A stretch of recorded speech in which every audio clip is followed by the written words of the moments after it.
আসসালামু আলাইকুম সবাইকে। আশা করি অনেক বেশি ভালো আছো এবং পড়ালেখার মধ্যেই আছো।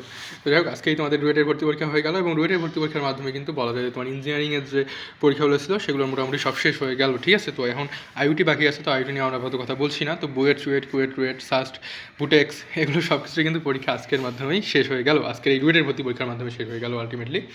তো এখন তোমরা অনেকেই আমার আগের ভিডিওগুলোতে কমেন্ট করতেছো রুয়েটে কে কটা অ্যান্সার করছো, কে কীভাবে পরীক্ষা দিচ্ছ এগুলো লিখতেছো এবং সেই সাথে একই সাথে বলতেছো কীরকম মার্ক পাওয়া উচিত যদি তুমি একটা সিট পাইতে চাও বা চান্স মানে ইনশোর করতে চাও তোমার রুয়েটে পড়া। অনেকে মেসেজও দিচ্ছ। তো যাই হোক, সব কিছু যা হলো একটা ভিডিও আকারে দিয়েই দিই।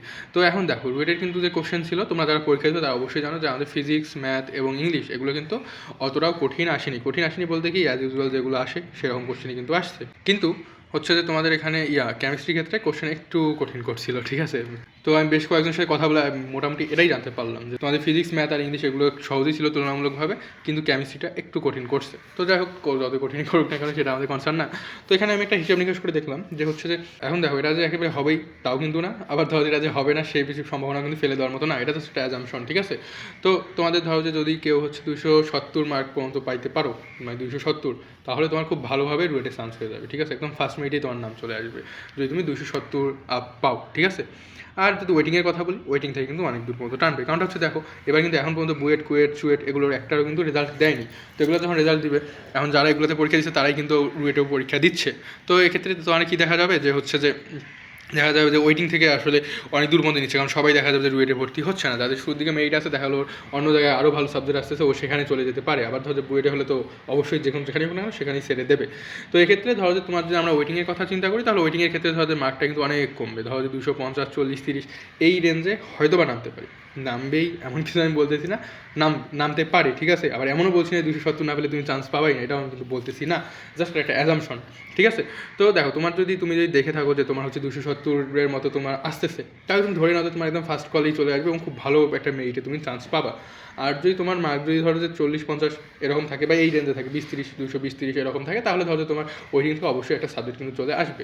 আর আমাদের সময় রুয়েটে কিন্তু হচ্ছে 2200 না 2300 পর্যন্ত সম্ভবত নিছিল ওয়েটিং থেকে, সর্বোচ্চ সময় 2400 মতোই নিছিল হয়তো বা।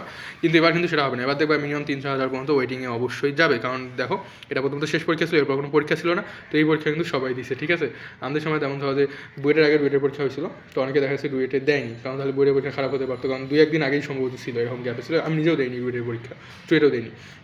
তো যাই হোক, কিন্তু এবার কিন্তু হচ্ছে যেহেতু এটা শেষ পরীক্ষা, তো এটা হচ্ছে যদি সবাই দিচ্ছে, তো এক্ষেত্রে হয়তো ওয়েটিং থেকে অনেক দূর পর্যন্ত তোমাদের টানতে পারে। তো যাই হোক, এই ছিল হচ্ছে কথা। আর হ্যাঁ, দু একটা কোশ্চেন বলছি, 3-4টা কোশ্চেনের মতো হয়তো অ্যান্সার ছিল না, ভুল ছিল। তো এগুলো অ্যাডমিশনে আসলে থাকেই। ঠিক আছে, এগুলো হচ্ছে যে ধরো যে কিছু কিছু কোশ্চেন এরকম ভুল স্যাররা এই কারণেই দেন যে তুমি ওগুলো ট্রাই করো, তোমার কোনো সময় নষ্ট হোক, এটাই স্যাররা চান। ঠিক আছে, তো তুমি যে মানে এই জন্যই মেনলিগুলো দেওয়া থাকে। তো এগুলোতে মার্ক দেবে কিনা এটা মেনলি হচ্ছে স্যাররা ডিসিশন নেন যে এগুলোর ক্ষেত্রে কী করবে। মার্ক পেলে এগুলো সবাই মার্ক পাবে, আর মার্ক যদি না পায় তাহলে কেউ মার্ক পাবে না, এইরকম টাইপের কিছু একটা। ঠিক আছে, তো যাই হোক, এই ছিল আমাদের আজকের ভিডিও। তো তোমাদের এরই মাধ্যমে হয়তো তোমাদের মানে অ্যাডমিশন নিয়ে বা ভিডিও হয়তো আর সামনে হয়তো বা কোনো ভিডিও আমার মানে বানানো পসিবল না, কারণ আর তো কোনো পরীক্ষা নেই, আর কি নিয়ে ভিডিও বানাবো।